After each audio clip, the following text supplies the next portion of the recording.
예, 오늘 또 같이 함께 성경 읽기 중에 중요하게 또 구약 역대기 말씀을 같이 함께 살피면서 여러분들 성경 읽는 부분에 큰 도움이 되는 시간이 되기를 소망합니다.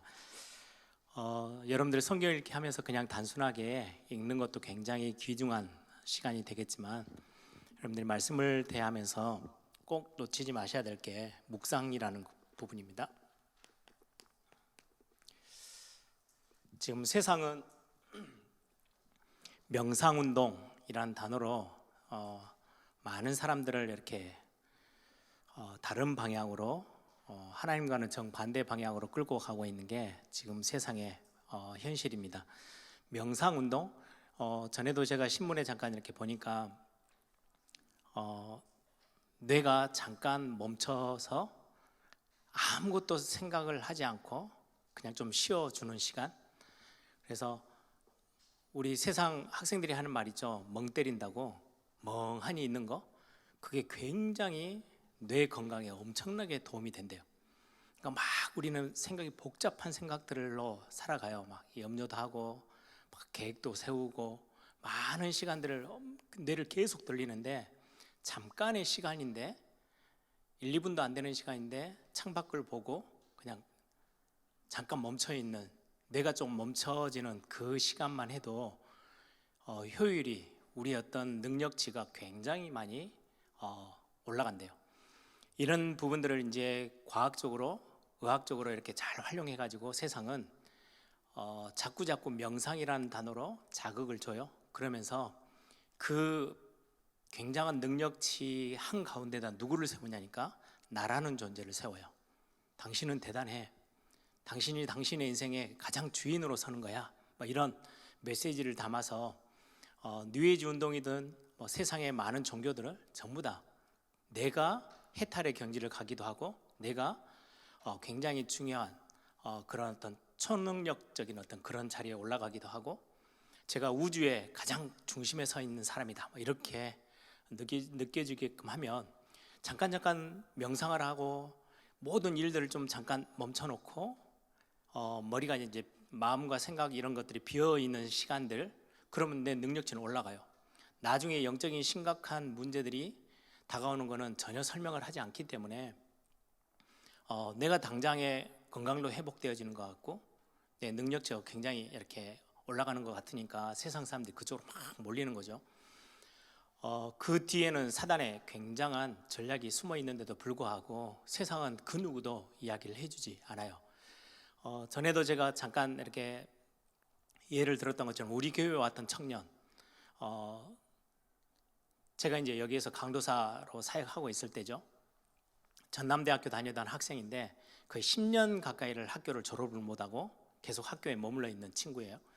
그 친구가 어떻게 해서 우리 교회에 이제 인도받아서 신앙생활을 한, 제가 알기로는 1, 2년 정도 한 것 같은데 굉장히 시달리는, 딱 얼굴 보면 시달리구나, 왜 학교를 졸업을 못하고 계속 저렇게 헤매고 있는지 알겠다 이렇게 느껴질 만큼 얼굴 표정에서도. 그런데 그 친구하고 이제 제가 개인적으로 만나서 사역을, 대학생이다 보니까 사역을 하다가 질문을 했죠. 그 친구가 하는 말이 자기는 기운동에서 제일 많이 하는 거는 호흡이에요. 호흡하고 명상운동 하는 거예요.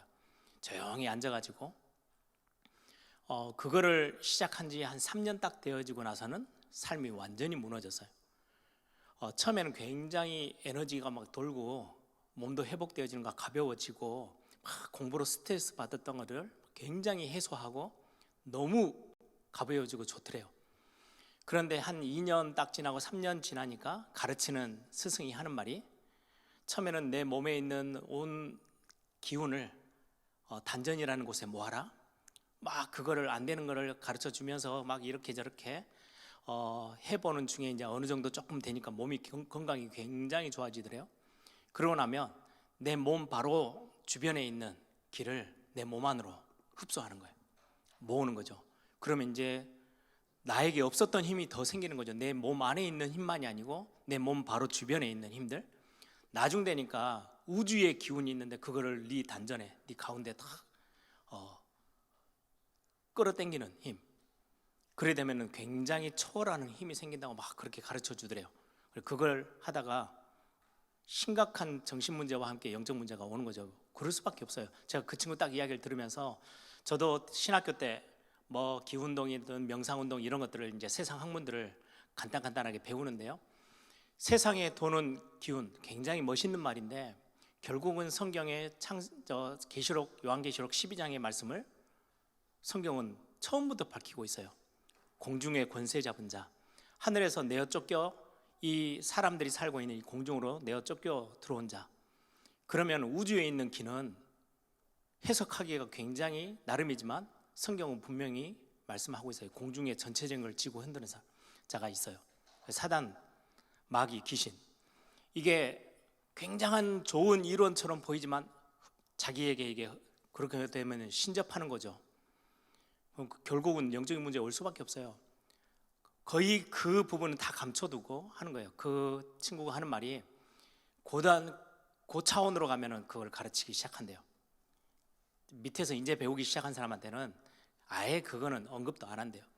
그러다가 이제 문제가 와서 굉장히 심각해졌는데, 저와 여러분이 말씀을 묵상한다라는 거는 항상 제가 말씀드리죠. 말씀 앞에 멈춰 서는 거예요. 우리가 많은 하루 일정, 여러분들이 정말 바쁘게 밖에 나가면은 일하는데 또 집에 들어오면 지쳐서 들어오면 또 집안에 일이 없습니까? 생각하고 뭔가를 해결해야 될 게 문제가 얼마나 많은지요. 시간 가면 갈수록 너무 복잡하게 막 우리 마음과 생각, 우리 뇌가 막 돌아가는데, 하나님의 말씀은 살아있는 말씀이고 이 하나님의 말씀은 우리를 살리는 말씀이에요. 그 말씀 앞에 우리가 잠깐 멈추는 시간, 이게 성경 읽기와 여러분들이 연결을 시켜야만 이 성경 읽기는 여러분들이 굉장한 힘이 될 거예요. 이 말씀은 누구 앞에 멈춰 서는 거예요? 하나님 앞에 멈춰 서는 거예요. 나의 주인 되시는, 나를 지으신 하나님, 우리의 통치자 되시는 하나님 앞에, 우리의 창조주 하나님 앞에 우리가 멈춰 서는 거예요. 우리의 구원자 하나님. 그리고는 말씀을 여러분들이 단순히 멈춰만 있는 게 아니고요, 들었던 말씀을, 읽었던 말씀을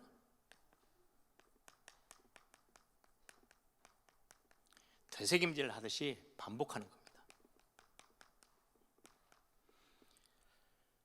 음미하는 거예요. 맛을 보는 거죠. 이거 여러분들이 묵상하는 거를 훈련을 하세요. 저는 제 인생의 가장 행복한 시간이라고 하면 말씀 묵상하는 시간이 제일 행복해요.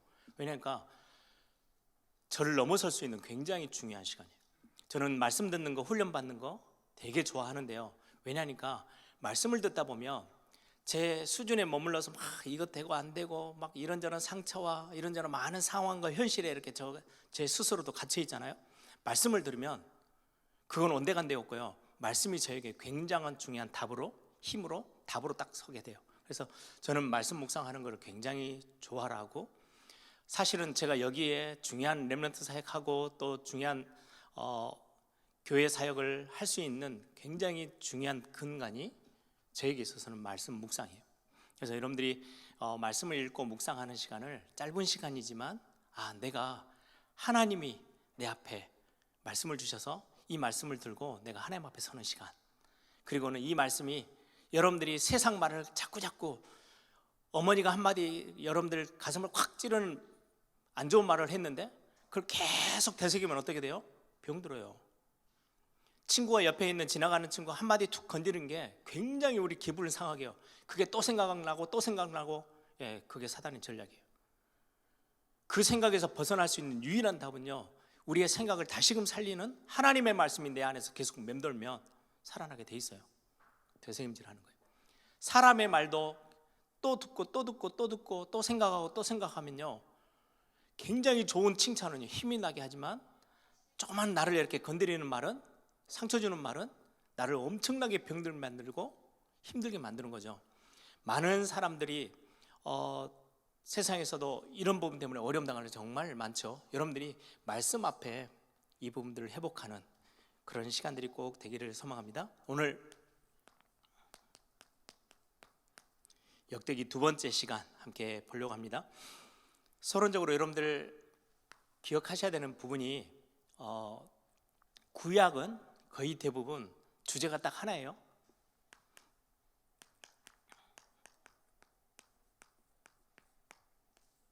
신정국가, 하나님이 다스리시는 국가. 그게 지금 이 신정국가를 하나님이 구체적으로 우리에게 말씀하고 있는 게 이스라엘 민족을 하나님이 택하셔서, 히브리 민족을 택하셔서 그거를 모델 삼아서 우리에게 계속해서 하나님이 다스리는 게 무엇인지를 우리에게 설명하고 있죠. 그래서 구약에 오늘 열왕기상도 그렇지만 특별히 역대상하는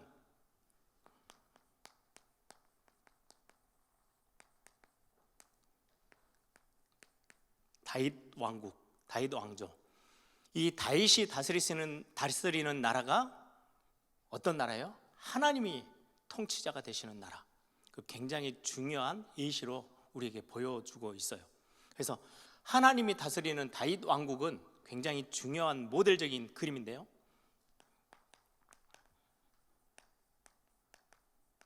그냥 단순히 왕들이 세워지고 왕들이 또 왕을 넘겨주고 이렇게 역대기를 읽으시면서 그냥 그렇게 이해하지 마시고 하나님의 나라에 대한 그림을 여러분들이 살펴보시면서 다윗이 왜 이렇게도 하나님의 축복과 응답을 확인할 수 있었는지 역대기에 굉장히 중요하게 말씀하고 있죠. 중요한 실수도 있었고 연약함도 있었지만 역대기에서는 가장 강조하는 게요, 다윗이 고백할 때마다 하나님이 참 우리를 다스리시고 이 나라의 참된 주인이고 통치자임을 고백하는 다윗의 고백들이 나오죠. 이 신정국가에서 그러면 하나님의 나라, 하나님을 인정하고 하나님을 왕으로 모시는, 하나님을 통치자로 모시는 저와 여러분, 굉장히 중요한 신앙의 고백인데, 그 신정국가에서 가장 중요한 부분은 다윗 때는 성막이었죠. 성전 중심의 예배예요.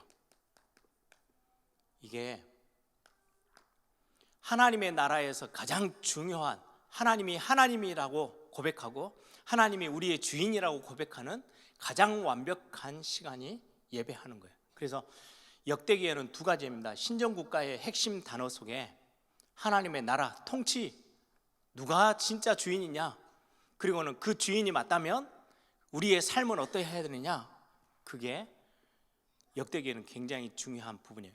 이걸 다 잃어버려서 포로로 잡혀갔고 포로에서 회복되어져서 지금 포로 귀환해서 들어와 있는 유대 나라 사람들에게 이 역대기 책을, 성경을 보여주면서 읽게 하면서 드러내주고 싶은 굉장히 중요한 메시지가 뭐냐, 우리는 왜 지금 하나님의 백성이라고 하면서 이 어려운 가운데 있고 우리가 성전도 건축해 놨는데, 다시금 재건해 놨는데 왜 우리는 아직까지도 우리의 삶이 근본적으로 회복이 안 되어지고, 어떻게 하면 그러면 하나님이라는 그 하나님 앞에 우리가 축복도 응답도 받을 수 있습니까?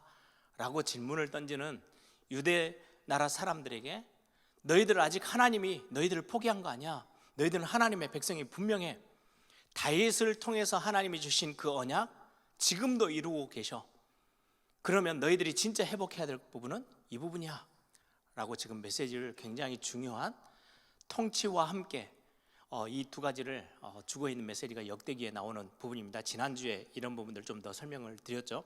그래서 제가 설교하면서 우리 성도님들하고 제일 많이 나누는 부분 중에 하나가,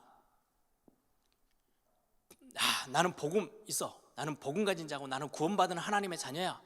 예, 구원은 우리가 하나님의 은혜로 받아요. 내가 잘나서가 아니고요, 여러분들이 훌륭해서가 아니고 하나님의 전적인 은혜로 우리는 구원받아요. 구원받은 하나님의 자녀의 삶에서 가장 중요한 부분은 하나님을 하나님으로 인정하면서 하는 거예요. 이게 예배자의 삶이에요. 하나님이 진짜 나의 왕이고 나의 참 주인이십니다 라고 고백하는 삶이 여러분들에게 있어서 굉장히 중요한 삶이 돼요. 창세기 3장의 정반대 자리에 서는 거예요. 창세기 3장은 우리를 멸망시키는 자리잖아요. 창세기 3장을 완전히 뒤집고 서 있는 자리가 하나님을 하나님으로 인정하는 자리. 내가 중심이 되는 게 아니고요, 하나님 중심의 자리에 서는 거. 우리의 가정의 주인, 지난주 메시지죠, 한나의 고백이죠. 우리 가정의 주인 누구냐? 하나님이세요. 내 인생의 생사화복의 중간자가 누구냐? 하나님이셔요. 우리의 자녀들의 인생 전체를 쥐고 있는 분은 누구냐? 하나님이에요. 우리 교회의 참된 주인은 누구냐? 하나님이십니다 라고 고백하는 거. 여러분들 진짜로 그런 어떤 여러분들의 그런 체험이 있습니까? 저는 신학교 때 하나님이 저를 참 많이 사랑하셔서 많은 체험들을 주시는 것 중에 예배하면서 찬양하면서 여러 가지 고백들을, 찬양들 있잖아요. 저는 예전에 대학 때 처음 배웠던 찬양이 저 대학 1학년 때 막 많이 불렀던 찬양이요, 예수 우리 왕이요. 뭐 그럴 때 정말 그런 찬양들이 많았죠. 사랑하는 나의 아버지, 뭐 이런 찬양인데, 그 찬양 가사에요, 영원히 다스리시네, 예수가 나의 왕이십니다, 이런 고백들이에요. 저는 진짜로 제 인생에 무릎 꿇었어요. 찬양하다가 대학생 때는 충분히 그런 분위기가 되잖아요. 무릎 꿇고 하나님 앞에 손 들고 항복하듯이, 맞습니다, 하나님이 내 인생을 다스려 주십시오. 내 모든 삶의 모든 영역에, 내 생각, 내 마음, 내 모든 삶의 부분에 실수하고 연약한 게 정말 많지만, 그럼에도 불구하고 내 삶의 참 주인이 하나님이시기에 하나님 되어 주십시오, 내 인생을 다스려 주십시오 라는 고백을 수도 없이 하면서 반복하면서 제가 하나님 앞에 서는 훈련들을 했는데요, 하나님이 저를 기뻐하셨던 것 같아요. 많은, 제 수준의 많은 응답들을 하나님이 주셨어요. 그래서 저는 설교하면서, 구원은, 우리가 복음을 듣는 거는요, 복음은 굉장한 비밀입니다. 그런데 이 복음 가지고 있는 자들이 하나님 앞에 섰을 때 가장 최고 하나님이 기뻐하시는 삶의 모습은, 하나님이 나를 구원하신 분이시고요, 그분이 내 인생의 주인이에요. 구원 받아놓고, 은혜는 내가 받았잖아요. 구원의 은혜를 내가 받았는데 삶은 내 중심으로 살아요. 하나님 보실 때 얼마나 답답할까요? 하나님이 교회를 세우셨어요. 그런데 교회는 자꾸자꾸, 하나님은 온데간데없고 사람들이 머리를 맞대고 뭔가를 막 끌고 나가는 모임이 된다? 하나님이 가장 싫어하시겠죠. 구약을 보면서는요, 이 부분을 진짜로 많이 우리는 하나님의 메시지로 들어야 돼요. 하나님이 다스리시는. 그래서 결국은 이 전체가 뭘로 결론이 나냐니까요, 구약의 교회, 지금의 우리 교회로. 그래서 교회라는 거는 우리 교회 공동체, 예배 공동체도 교회라고 그러죠. 예일교회, 예배가 하는 공동체예요. 여러분들이 개인적으로 흩어져서 가정으로, 직장으로, 산업의 현장으로 들어간다? 여러분도, 개인도 하나님의 교회예요. 교회라는 말은 저 흑암에서 불러내신 거예요. 저와 여러분을 흑암에서 불러내셨어요. 그 흑암에서 불러진 구원받은 하나님의 백성들이 함께 모여 예배하고, 함께 모여 교제하고, 영적인 중요한 응답들을 향해서 하나님의 나라를 만들어 나가는 가장 대표적인 교회 모델이면서, 여러분들 개인이 교회예요. 그래서 여러분들이 교회라는 어떤 그림 가지고 여러분들의 삶에서 예배 회복하고 하나님을 하나님으로 인정하면서 하나님의 통치를 고백하는 것은 우리 신앙생활에 있어서 이 두 가지는 굉장히 중요합니다. 그래서 여러분들이 역대기를 읽으시면서는 이 부분들을 꼭 점검하셨으면 좋겠어요. 그러면 본론적으로 세 가지를 좀 먼저 살펴보려고 합니다. 세 사람, 역대기 안에 다윗 왕, 가장 대표적인 왕으로 기록되어져 있죠. 다윗이, 성경에는 다윗의 장막이라는 단어를 썼어요. 다윗은, 장막은 모세 시대 때부터 있었어요. 솔로몬 시대까지. 솔로몬이 왕으로 하고 나서는 다윗이 고백했죠. 이 바람에 흐느끼는 이 천막으로 되어 있는 하나님을 예배하는 예배 초소, 이 초소를 그 장막, 천막으로 두지 않고 하나님의 집을 지어드리고 싶습니다 라는 게 다윗의 꿈 중에 꿈이었어요. 근데 하나님은, 내가 건물을 지어놓는다고 거기에 있을 하나님 아니야. 나는 모든 곳에 너희들과 함께 있어서, 이 장막 저 장막 다닐 때마다 내가 너희들과 이 장막에서 저 장막에서 너희들과 함께 있었고 만나줬고, 너희들과 함께 임재함을 가지고 너희들과 함께 대화했어. 그래서 하나님이, 나는 집을 원하는 사람이 아니야, 하나님이 아니야 라고 말씀하고 계시죠. 그러면서 다윗에게 성전 짓는 것을 허락하지 아니하시고요, 그 아들 솔로몬에게 성전 짓는 것을 허락하세요. 그래서 다윗 때는 장막이에요. 성전이 아니고. 솔로몬 성전, 우리가 이렇게 부르죠. 다윗은 장막. 모세 때부터 해서 예배 초소 장막인데, 그 모세 때부터 시작해서 쭉 가고 나중에 솔로몬, 스룹바벨, 나중에 헤롯 대왕이 지었던 성전까지 쭉 거슬리는 엄청난 역사 속에 하나님이 제일 많이 언급하고 제일 많이 기뻐하셨던 예배 현장은 다윗의 장막이에요. 그래서 역대기에 그 내용이 나옵니다. 열왕기서에도 구체적으로 잘 안 나와 있거든요. 역대기에는 이 부분들을 우리에게 말씀하고 있어요. 우리 한번 찾아볼까요? 역대상 23장 한번 찾아보겠습니다.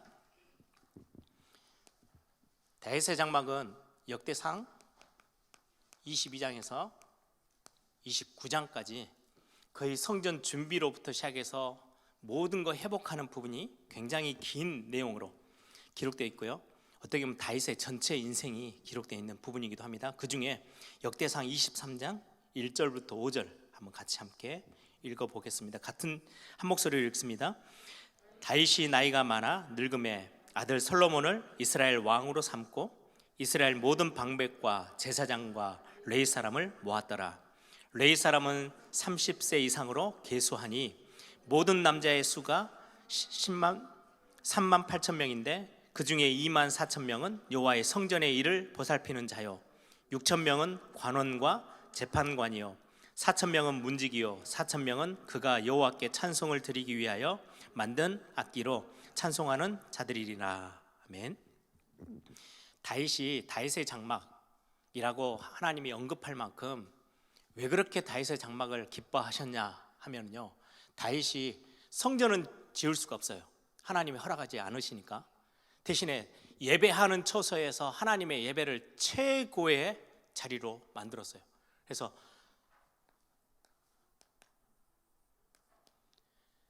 사실은 인구조사하는 건 하나님이 되게 싫어했거든요. 너가 뭔데? 야, 내가 이만큼 이 정도쯤 내가 대단한 사람이네. 굉장히 교만했을 때 나왔던 실수가 인구조사예요. 그래서 하나님이 굉장히 엄하게 다스렸죠. 근데 다윗이 회개하자마자 인구조사했던 그 실수를 반대로 활용해요.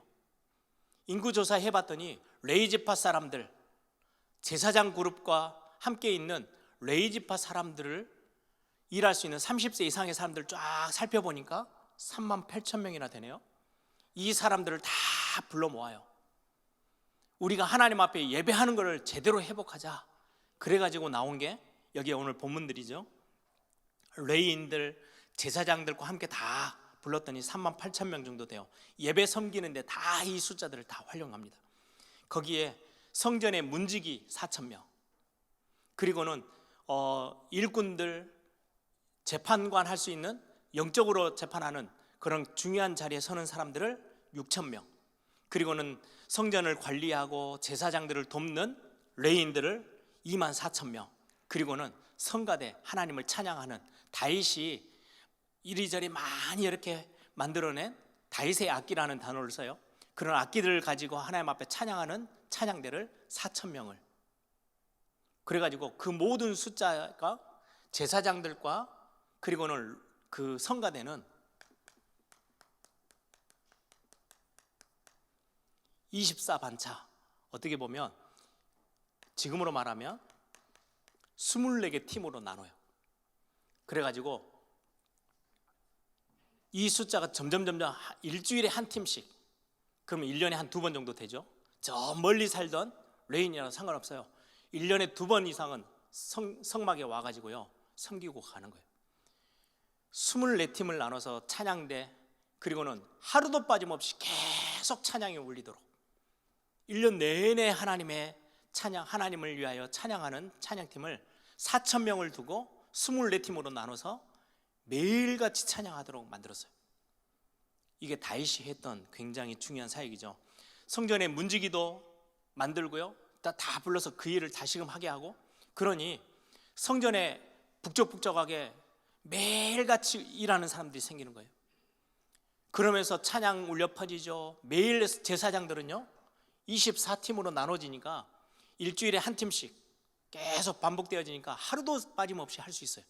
그리고는 그 제사장들에게 명했던 거는요, 아침 저녁으로 번제를, 그리고 하나님 앞에 감사 제물을 계속 드리도록. 그게 언제 하나님이 허락하신 거냐니까요, 광야 때 모세에게 명령하셨던 거예요. 모든 예배 부분들을요 다 회복해내요. 그러니 하나님이 다윗의 장막 하시는 거죠. 제사장을 돕는 사람들, 예배를 돕는 사람들, 이게 그래서 성전의 모든 일들이 막 돌아가게 하는 거. 그래서 저는 사실은 이런 어떤 본문들을 묵상하면서 교회 안에 시스템을 둘 때 많은 교회들은요 주로 교역자들이 다 뛰어요. 교회 행정도 하고 교역자들이 교회 이것저것 저것 다 막, 왜요? 교회에서는 당연히 사례를 주면서 일꾼들을 교회 영적인 사역뿐만 아니라 쓰니까 일만 생기면은 제일 빠르게 막 뛰어올 수 있는 사람이 누구예요? 교역자예요. 그러니까 모든 교회가 다 교역자 중심으로 막 가요. 저는 신학교 때 나는 혹시 교회를 하나님이 제게 심부름 시키면 나는 그렇게 안 해야 되겠다. 교역자도 당연히 해야 되지만 우리 성도님들이 함께, 가장 중요한 거는요 그 일에 가장 중심 서 있는 게 우리 장로님들이에요. 그래서 저는 장로님들이 평일날도 가끔 한 번씩 교회에 들렸다 가시고 이런 모습들을 보면서요 저는 너무 감사해요. 왜요? 구약의 다윗이 또 하나님이 명하셨던 정말 중요한 교회의 모습은 하나님의 사람들이 함께 교회를 만들어 나가는 거예요.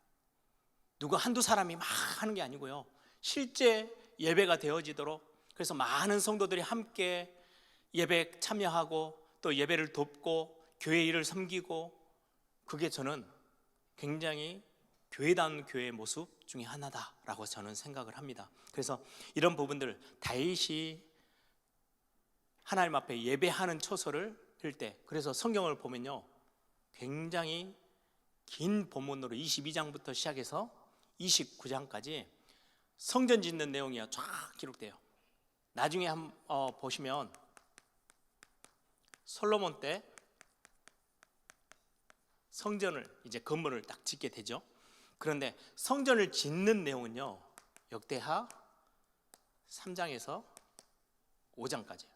얼마 안 돼요. 3장, 4장, 5장은 거의 이제 언약궤 옮겨오는 거, 성전을 건축하는 거.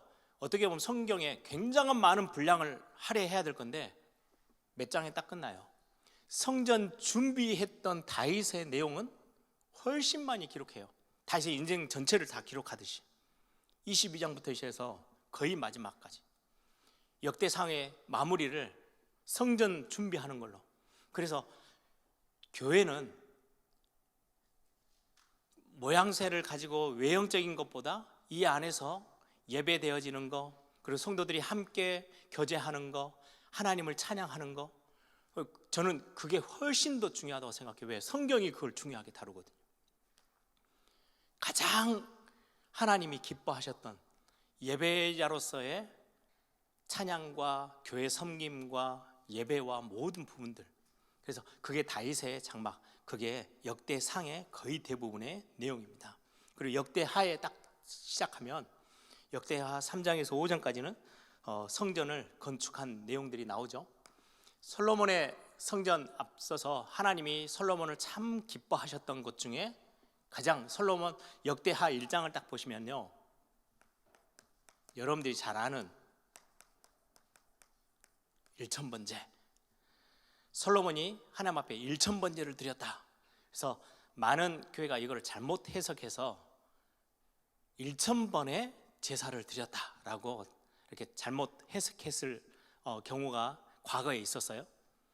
그러다 보니까 어떤 분들이 나는 새벽 제단을 1000번 드려야 되겠다, 그래가지고 그렇게 하나님 앞에 서원하듯이 하고 막 그렇게 횟수로 한 번씩 해서 체크하는, 1000 저 새벽 제단 쌓으려면요 우리가 1년이 365일이니까 거의 3년 4년을 쉬지 않고 나와야 1000번이 채워져요. 그런데 성경에서 솔로몬이 드렸던 1000번제는 횟수가 아니고요 양의 말이에요. 하나님 앞에 예배할 때 번제로 드리는 양 개수가 거의 1000마리 정도. 어마어마한, 이거 잡고 피 흘리고 번제로 드리는 거 얼마나 오래 걸렸을까요? 대단하죠. 한 번 예배하는데 희생제물을 1,000마리를 하나님 앞에 드렸으니까요. 그 정도 대단한 열정과 하나님 앞에 예배하는 거를 막 힘썼던 게 솔로몬이에요. 그래서 하나님이 이 예배를 받으시고, 야, 너가 원하는 게 뭐야? 그때 솔로몬이 구했던 게 지혜를 구했죠. 예, 그래서 1,000번제는 횟수보다도 그 중심이 훨씬 더 중요해요. 그래서 이게 조금 한국 교회는 잘못 전달돼서 굉장히 많은 시간을 들여서 횟수를 들여서, 그것도 또 반대로 역으로 생각하면 그 많은 시간을 하나님 앞에 드렸네, 그렇게 해도 돼요. 그런데 꼭 이게 횟수만을 의미하는 건 아니라는 거 여러분들이 이해를 하시면 되겠습니다. 그래서 하나님 앞에 여러분들이 한 번의 예배를 하더라도 굉장히 중심 있고 뜨겁고 열정적으로 하나님 앞에 예배하는 것은 굉장히 중요한 부분이죠. 솔로몬의 첫 시작은 이러했어요. 그리고는 건축하는데 성전을 건축합니다. 많은 사람들을 사용했어요. 제가 잠깐 볼게요.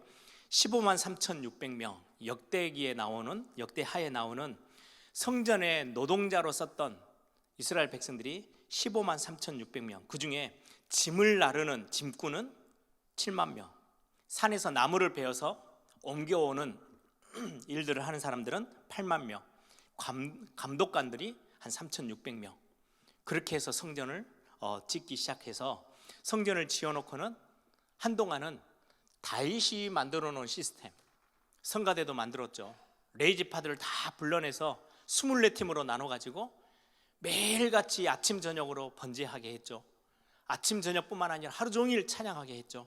이게 다윗이 만들어 놓은 시스템이에요. 예배 시스템. 이거를 솔로몬의 성전에서도 계속해서 이걸 지속하는 예배가 진행되어져요. 그게 하나님께서 굉장히 귀중하게, 그런데 솔로몬의 인생의 후반기에 가서는 많은 부분의 산당을 허물지 않고 거기에서 우상 숭배하는 걸 그대로 허락해서 굉장히 많은 위기를 맞게 되죠. 근데 역대기에는 지난번에 말씀드린 것처럼 왜 우리가 망했지? 거기에 대한 답은 열왕기 상하에 나와 있어요. 이제 우리가 어떻게 하면 회복할 수 있지? 그 부분의 메시지가 역대기이기 때문에 실수는 거의 기록에서 다 뺐어요. 우리가 진짜 뭘 회복해야 되지? 라는 부분에 훨씬 더 중요한 관점으로 성경을 기록하고 있는 부분이 역대기입니다. 하나만 더 살펴본다면 잘 아시는 히스기야 왕, 역대기 후반부에 기록되어 있는 내용입니다.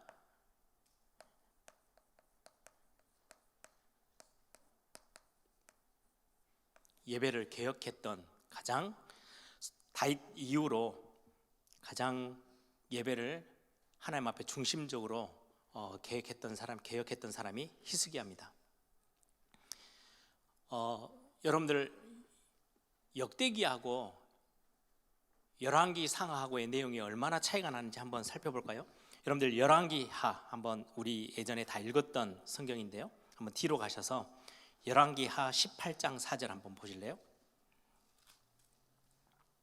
히스기야가 예배를 하나님 앞에 드리는 제사와 성전 안에 있는 것들을 회복하는 구절이 열왕기하 18장 4절에 기록되어 있습니다. 그런데 딱 한 절에 기록되어 있어요. 히스기야의 많은 이야기들이 있는데 성전 개혁하고 예배를 개혁한 내용이 딱 한 절로 기록을 마무리하고 있는 게 열왕기하 18장 4절입니다. 같이 함께 읽어봅니다.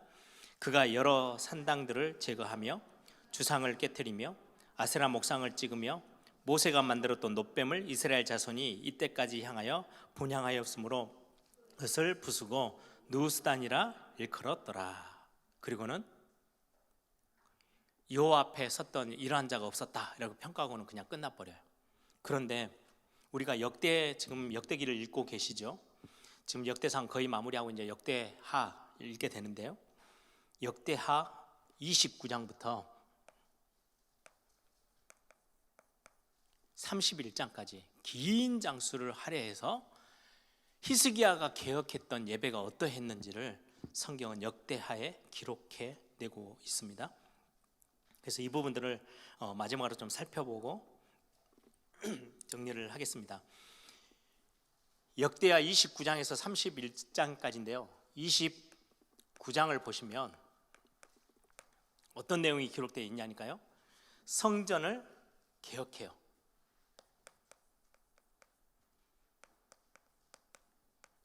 무너진 것들 제일 먼저 성전문을 활짝 열어요. 닫혀 있었던 성전문을 열고, 그 말은 닫혀 있었다는 말은 예배가 멈춰 있었다는 말이죠. 그 앞에 왕들을 통해서 예배가 끊어졌어요. 그랬던 것을 히스기야가 성전문을 활짝 열고는 망가진 것들 수리해요. 그리고 깨끗하게 청소해요. 성전을 다 깨끗하게 청소하고 거기에서 멈춰 있었던 예배를 다시금 시작합니다. 번제를 다시금 드리고 하나님 앞에서, 그리고는 다윗이 불러냈던 38,000명이나 됐던 레인들, 흩어져 있었던 레인들, 왜요? 자기 고향으로 다 돌아가 있었을 거 아니에요. 그렇죠? 예루살렘에서만 다 사는 게 아니니까 전 지역에, 이스라엘 땅에 다 살고 있는 레위 사람들을 다 불러 모았더니 38,000명이에요.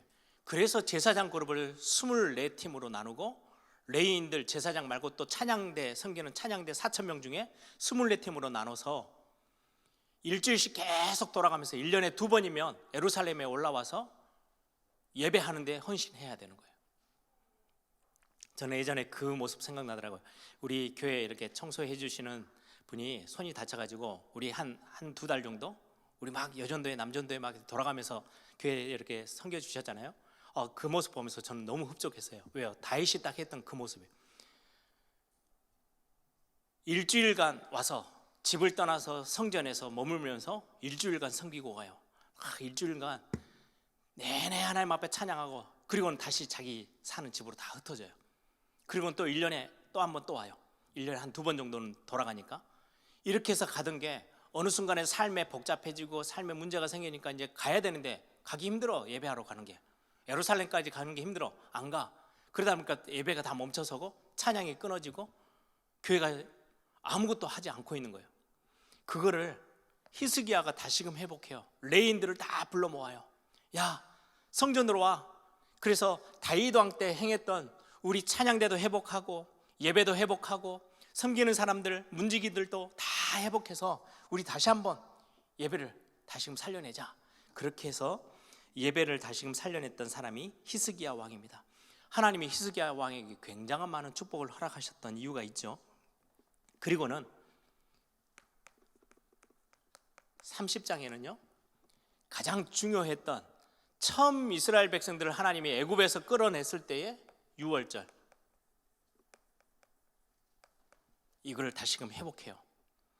거의 2주간 동안, 유월절과 무교절 그 2주간 동안요 최고의 잔치처럼 예배를 하나님 앞에서 구원의 감격, 이것들 다 회복하는, 유월절이 멈춰 있었던 유월절 절기가 다 끊어져서, 새 절기는 굉장히 중요하게 하나님 지키라 그랬는데 유월절을 안 지켜요. 그 말은 이스라엘 백성들이 구원받았다는 의미가 무엇인지도 모르고 그냥 삶에 딱 잡혀서 살던 그 모습에 지금 히스기야가 유월절을 회복해냅니다. 그리고는 31장에 가서는 신앙생활, 삶의 모든 부분까지 11조도 드리고 하나님 앞에 기도하는 거, 예배하는 거, 모든 부분들을 다시금 다 건드려서 회복시키고, 뿐만 아니라 말씀, 하나님의 율법의 말씀들을 자녀들에게도 가르치게 하고, 그러면서 말씀이 살아서 움직이도록 하는 이 일들을 히스기야가 회복해냅니다. 우리 역대하 31장 한번 같이 볼까요? 이 본문만 읽고 마치겠습니다. 역대하 31장, 히스기야가 했던 굉장히 중요한 하나님의 백성들에게 행했던 개혁입니다. 역대하 31장 1절부터 우리 10절까지 같이 한 목소리로 읽겠습니다. 이 모든 일이 끝남에 거기에 있는 이스라엘 무리가 나가서 유다 여러 성읍에 이르러 주상들을 깨뜨리며 아세라 목상들을 찍으며 유다와 베냐민과 에브라임과 므낫세 온 땅에서 산당들과 제단들을 제거하여 없애고 이스라엘 모든 자손이 각각 자기들의 번성 기업으로 돌아갔더라. 히스기야가 제사장들과 레위 사람들의 반열을 정하고 그들의 반열에 따라 각각 그들의 직임을 행하게 하되 곧 제사장들과 레위 사람들에게 번제와 화목제를 드리며 여호와의 휘장문에서 섬기며 감사하며 찬송하게 하고, 또 왕의 재산 중에서 얼마를 정하여 여호와의 율법에 기록된 대로 번제 곧 아침과 저녁의 번제와 안식일과 초하루와 절기의 번제에 쓰게 하고, 또 예루살렘에 사는 백성을 명령하여 제사장들과 레위 사람들의 목에 음식을 주어 그들에게 여호와의 율법을 힘쓰게 하라 하니라. 왕의 명령이 내리자 곧 이스라엘 자손이 곡식과 포도주와 기름과 꿀과 밭의 모든 소산의 첫 열매들을 풍성히 드렸고, 또 모든 것의 11조를 많이 가져왔으며, 유다 여러 성읍에 사는 이스라엘들과 유다 자손들도 소와 양의 11조를 가져왔고, 또 그들의 하나님 여호와께 구별하여 드릴 성물의 11조를 가져왔으며, 그것들을 쌓아 여러 더미를 이루었는데, 셋째 달에 그 더미들을 쌓기 시작하여 일곱째 달에 마친지라. 히스기야와 방백들이 와서 쌓인 더미들을 보고 여호와를 송축하고 그의 백성들의 이스라엘을 위하여 축복하니라. 히스기야가 그 더미들을 대하여 제사장들과 레위 사람들에게 물으니, 사독의 족속 대제사장 이사랴가 그에게 대답하여 이르되, 백성이 예물을 여호와의 전에 드리기 시작함으로부터 우리가 만족하게 먹었으나 남는 것이 많으니 이는 여호와께서 그의 백성에게 복을 주셨음이니라. 그 남는 것이 이렇게 많이 쌓였나이다. 아멘. 성전에 많은 곡식들이 쌓였다는 말은 이스라엘 백성들이 예배하는 데에 제사장 그룹들, 레위 지파 사람들이 마음껏 예배하는 데 섬기도록 재물들을 다 이렇게 기쁜 마음으로 주었단 말이에요. 그게 떨어지면 제사장들도 자기 자녀들을 키워야 되잖아요.